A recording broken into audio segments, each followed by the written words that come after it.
Assalamualaikum warahmatullahi wabarakatuh. Perkenalkan, nama saya Sri Wahyuni dari kelas SI 4N. Di sini saya akan menjawab tugas atau tugas yang diberikan oleh dosen kami, Bapak Indra Ramadhana Harahap, yang mata kuliahnya itu manajemen bisnis. Yang pertama, soalnya itu jelaskan pengertian dan pentingnya analisis proses bisnis. Pengertian analisis bisnis adalah suatu kumpulan aktivitas atau pekerjaan struktur yang dilakukan saling terkait untuk menyelesaikan suatu tujuan yang bersama. Yang selanjutnya, pentingnya analisis proses bisnis. Menurut saya penting agar kita mampu menata dengan baik alur bisnis tersebut dan tidak salah dalam menentukan langkah-langkah dalam pembuatan sistem informasi. Proses bisnis memberikan keuntungan bagi perusahaan untuk meningkatkan efisiensi dan produktivitas. Selanjutnya, soal yang kedua ini adalah manakah bisnis yang lebih menguntungkan untuk dijalankan. Yang pertama itu kita diberi dua pilihan. Yang pertama itu satu, bisnis secara offline, yang kedua itu bisnis secara online. Di sini saya lebih memilih bisnis secara online karena yang pertama itu tidak banyak mengeluarkan modal dan dikeluarkan hanya relatifnya kecil gitu. Karena itu kita tidak perlu masuk dari tidak banyak mengeluarkan modal ini, kita tidak perlu menyewa tempat gitu, kita tidak perlu menyewa tempat bisnis. Kita cukup berbisnis dimanapun, misalnya kita berbisnis di rumah kan lebih relatif kecil gitu loh pengeluaran kita. Jadi pengeluarannya itu hanya sebatas kita menyediakan jaringan internet aja, tidak perlu menyewa tempat di mana kita ingin berbisnis. Kita bisa berbisnis itu di rumah atau kita sekedar jalan-jalan karena kita hanya menggunakan internet. Yang kedua itu kelebihannya itu jangkauannya sangat luas dan bisa dilakukan di mana saja. Jangkauannya itu kita kalau berbisnis online ini jangkauannya itu sangat luas. Jangkauannya sampai ke luar kota. Jadi produk kita yang kita jualkan ini bisa sampai mencakup ke luar kota. Bahkan banyak orang yang tahu gitu. Oh, ini jual ini di sini alamatnya gini dan bisa membelinya itu melalui online gitu loh. Dan kita lakukan itu bisa di mana saja. Misalnya kita sedang bepergian dan keluarga kita. Jadi karena kita menggunakan internet atau menggunakannya secara online, jadi kan orang ingin memesan produk atau yang kita jual itu bisa melalui internet kan. Jadi di luar rumah pun, jadi apa yang mereka pesan itu masuk ke dalam handphone kita ataupun aplikasi yang sudah ada gitu loh. Bisa mengontrol produk yang sudah terjual, kita bisa mengontrol produk yang sudah terjual walaupun di mana saja kita berada gitu. Oke. Dan kita bisa lakukan di hari libur. Misal kita di hari libur itu ada orang yang ingin memesan, misalkan kayak di perusahaan itu kan, perusahaan bisnis itu misalnya di hari Minggu itu kan libur, misalnya seperti itu. Tapi karena adanya kita menggunakan bisnis secara online, kita itu di hari Minggu itu kan jadinya orang bisa, Mbak saya pesan ini ya. Jadi kita bisa melihatnya gitu. Jadi tidak ada masalah dalam perbisnisan online ini gitu loh. Kalau misalnya mau dilakukan secara libur pun nggak apa-apa, secara nggak libur juga nggak apa-apa gitu. Oke. kelemahan dari bisnis offline itu yang pertama itu kita banyak mengeluarkan dana.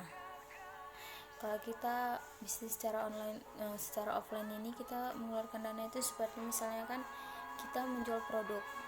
Bagaimana orang tahu kita itu menjual produk? Ya terpaksa kita harus membuat iklan. Kalau seperti iklan atau misalnya brosur gitu, kita kan banyak otomatis kita banyak mencetak itu, kita banyak mengeluarkan dana. Baru untuk menyewa tempatnya lagi. Ya kalau kita di rumah ya nggak apa-apa lah kan. Kalau ini kan kita misalnya menyewa tempat, berarti kita mengeluarkan dana banyak gitu kan. Nah yang kedua itu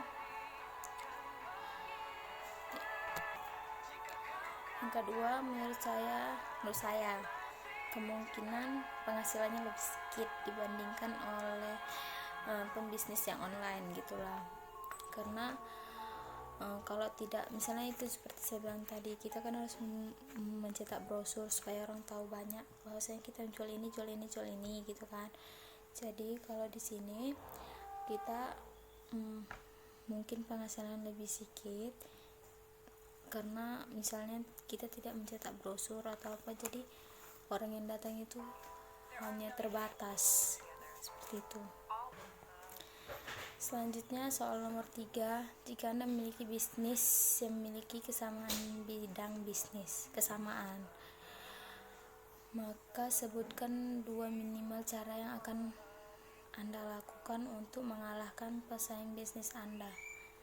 Yang pertama, ini mungkin caranya dilakukan ya, kan menurut masing-masing. Yang pertama menurut saya itu saya akan memberikan harga atau diskon di setiap minggunya. Misal saya menjual barang baju seperti itu kan, jadi saya akan memberikan diskon. Misalnya di hari Minggu saya akan memberikan diskon. Kalau setiap hari saya memberikan diskon, normalnya kan saya rugi, jadi saya akan memberikan diskon di setiap, misalnya entah di hari Minggu atau hari Sabtu seperti itu. Jadi orang lebih tertarik untuk datang ke tempat saya seperti itu. Yang kedua, kita harus selalu ramah kepada pembeli gitu. Misalnya kan ada orang beli baju, Kak saya ini misalnya gitu kan. Terus kita tuh harus tetap senyum kan, harus ramah pada konsumen supaya mereka nyaman. Kalau wajah kita jutek ataupun kayak, pasti kan pembeli seperti yang ini enggak kali gitu kan. Jadi kita harus selalu ramah kepada pembeli atau konsumen kita. Itu aja sih menurut saya. Selanjutnya kita harus meningkatkan kinerja kerja kita. Misalnya kita harus mencari kreatif atau kreasi yang bagus. Misalnya kan kita jual baju, kalau ada yang udah jual baju sih kayak seperti kita harus tambahi produk-produk apa lagi yang harus kita jual supaya pembisnis kita ini tidak mati. Seperti itu aja. Selanjutnya tugas saya yang nomor 4, tugas yang terakhir, salah satu dampaknya, menurut analisa Anda, adakah keterkaitan antara bisnis dengan pandemi COVID-19 saat ini? Menurut saya sih ada ya, sangat-sangat berdampak besar kalau bagi orang yang pembisnis gitu.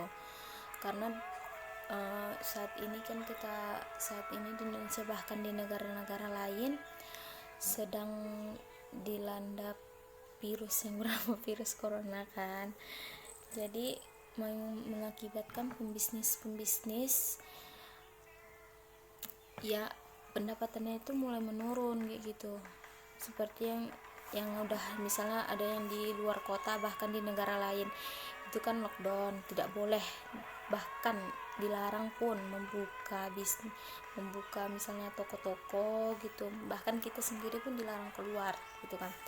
Jadi kemungkinan besar pendapatan mereka kan mulai menurun gitu kan. Jadi berdampak berdampak besar kali gitu loh.